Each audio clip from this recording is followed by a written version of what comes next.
hidden in two different names for God. According to one account, Abraham knew God by his intimate personal name, conventionally pronounced Yahweh. Passages with the name Yahweh, which in German is spelled with a J, scholars refer to as J. But according to other accounts, Abraham knew God simply by the most common Hebrew word for God, which is Elohim. So the two different writers became known as E for Elohim and J for Yahweh. Most likely based on poetry and songs passed down for generations, they both write a version of Israel's distant past. The stories of Abraham in the Promised Land, Moses and the Exodus. The earliest of these sources is the one that is known as J, which many scholars dated to the 10th century BC, the time of David and Solomon.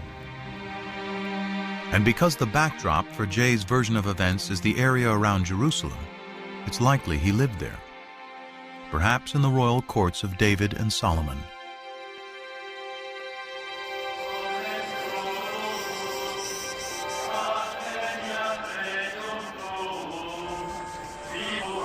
For over 100 years, archaeologists have searched Jerusalem for evidence of the Kingdom of David.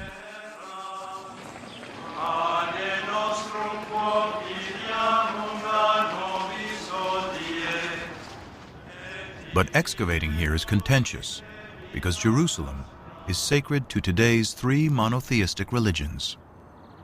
For Christians, Jesus comes in his final week to worship at the Jerusalem temple. He's crucified, he's buried, he's resurrected in the city of Jerusalem.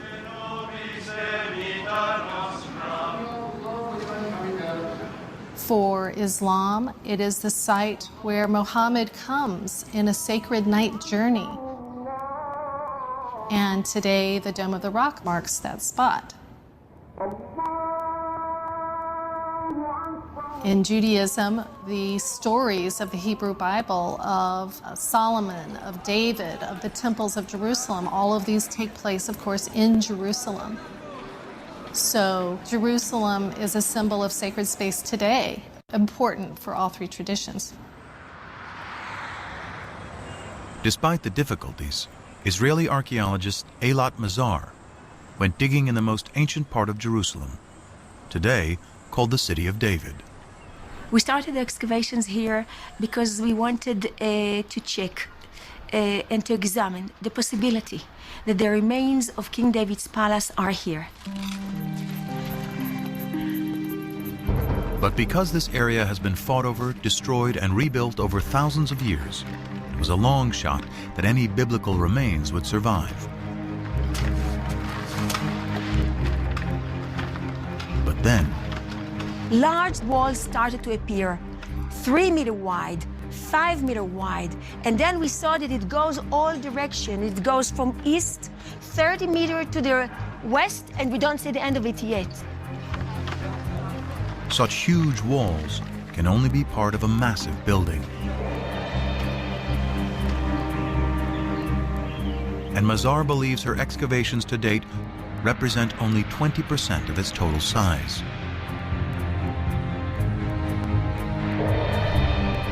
Such a huge structure shows centralization and capability of construction. It can be only royal structure. This huge complex may be evidence of a kingdom. But is it David's kingdom?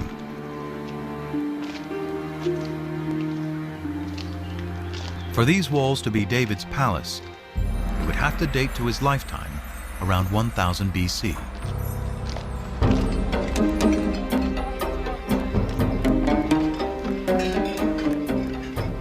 The problem is stone walls can never be dated on their own.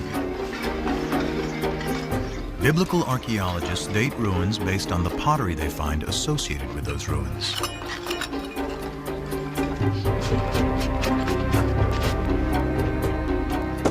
Pottery dating is based on two ideas. Pottery styles evolve uniformly over time. And the further down you dig, the further back in time you go.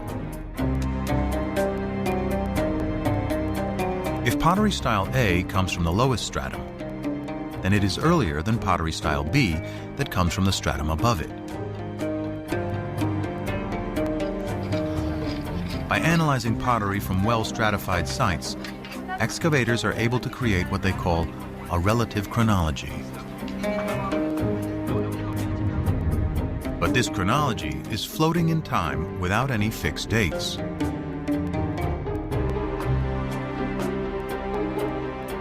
To anchor this chronology, William Foxwell Albright, considered the father of biblical archaeology, used events mentioned in both the Bible and Egyptian and Mesopotamian texts to assign dates to pottery styles. Albright's chronology, slightly modified, is what Mazar uses to date her massive building, and what most archaeologists use today. What we found is a typical 10th century pottery, meaning bowls with hand burnish. You can see from inside, together with an import, a beautiful black on red juglet. What is so important that this is a 10th century typical juglet. So has Mazar discovered the Palace of David? She adds up the evidence. The building is huge. It is located in a prominent place in the oldest part of Jerusalem. And the pottery, according to Albright's chronology, dates to the 10th century BC, the time of David.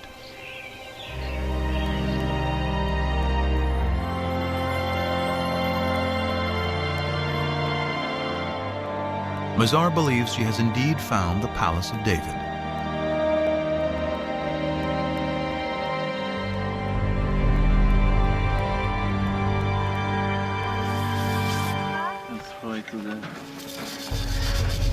But that evidence, and indeed the kingdom itself, rest on the dates associated with fragments of pottery.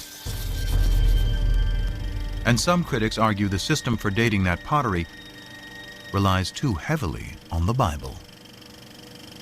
Archaeologists in the past did not rely too heavily on the Bible. They relied only on the Bible. We have a problem in dating. How do you date in archaeology? You need an anchor from outside. Today, there is a more scientific method to anchor pottery to firm dates: radiocarbon dating.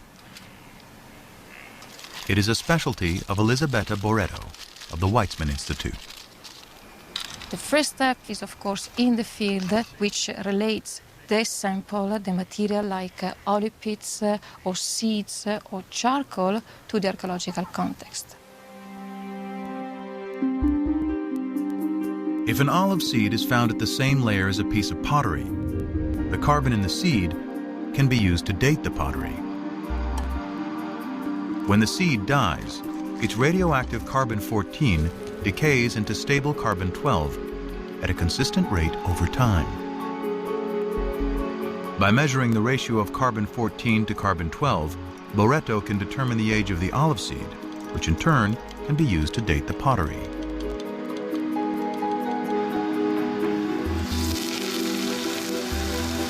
Boretto has meticulously collected and analyzed hundreds of samples from over 20 sites throughout Israel.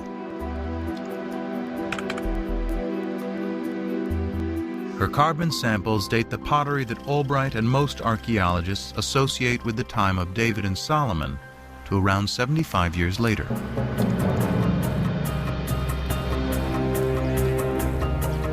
For events so long ago, this may seem like a trivial difference.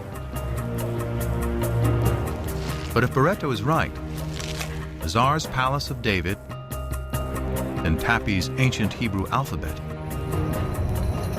have to be redated. This places them in the time of the lesser-known kings Omri, Ahab, and his despised wife Jezebel, all worshippers of the Canaanite god Baal. With no writing or monumental building, suddenly the kingdom of David